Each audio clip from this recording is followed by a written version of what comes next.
On se retrouve à la cuisine, je vais vous faire voir comment je fais ma teinture à l'avocat. J'ai préparé un grand plat pour mettre le bain de la teinture. Le café est fait parce que je dois faire aussi de la teinture au café. Il y a du papier, je vais faire un essai sur du tissu. Vous voyez qu'il y a l'équivalent de 2 avocats. Les peaux sont sèches parce que l'avocat a 3 jours je crois. Et j'ai gardé les noyaux. J'ai de la ficelle, j'ai de l'eau et j'ai ma grosse gamelle.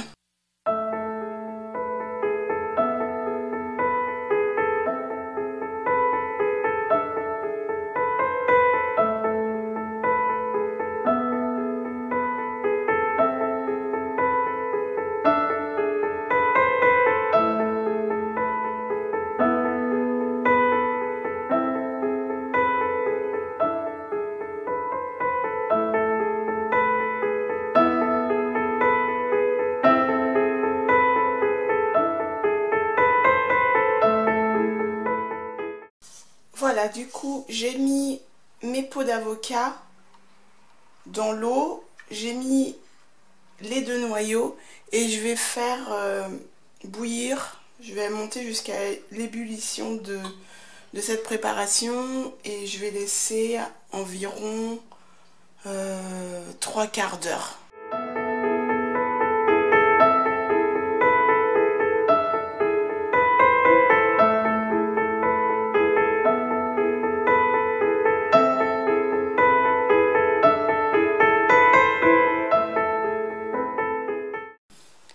Alors on se retrouve à l'atelier du bas. Je vais couper des images pour pouvoir, donc on voit bien qu'elles sont imprimées sur du papier blanc et je vais les couper pour les passer au café. Donc c'est des visuels que je crée moi-même à l'ordinateur, enfin dans les motifs. Donc voilà, le motif papillon et il y a le motif aussi, un autre motif papillon.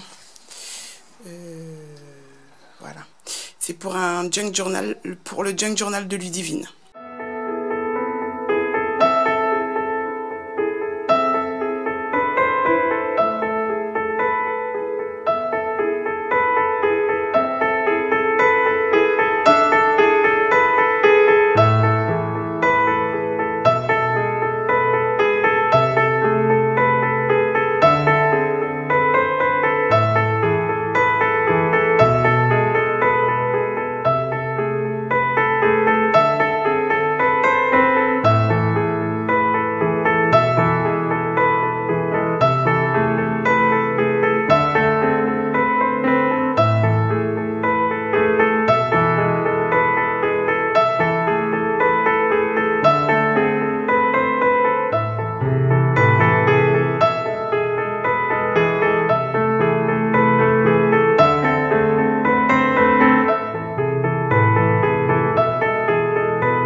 Pour voir un peu où on en est sur la teinture, aussi bien sur les papiers que sur le tissu.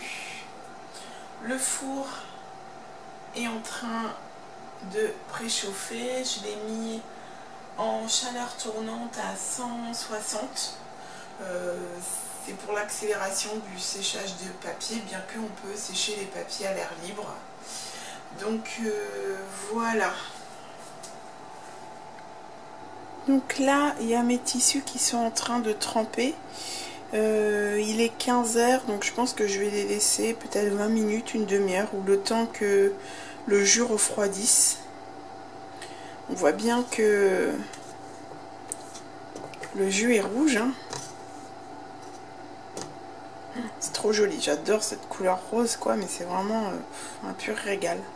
Là j'ai trempé quelques papiers, donc je vais les mettre au four pour les sécher, ça va accélérer le séchage. Ils sont bien roses hein, déjà. Et ici on a le résultat de mes visuels en fait. Et maintenant avec la couleur café, ce que ça donne.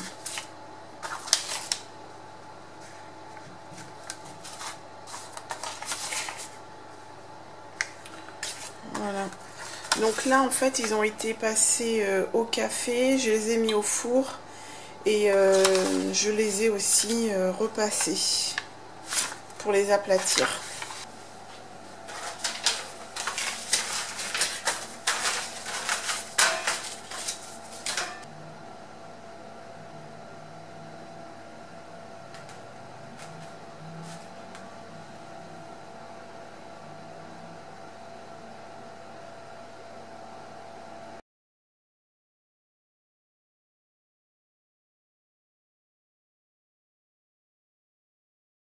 Je dispose les feuilles en quinconce.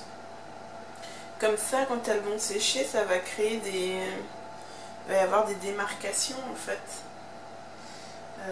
Voilà. Après, on peut faire aussi, on peut mettre des napperons. Et du coup, il va y avoir l'impression du napperon dessus aussi. Donc là, c'est une étape assez délicate parce que les feuilles, comme elles sont trempées, elles sont assez fragiles. Donc il faut faire très attention. Donc là je vais en remettre.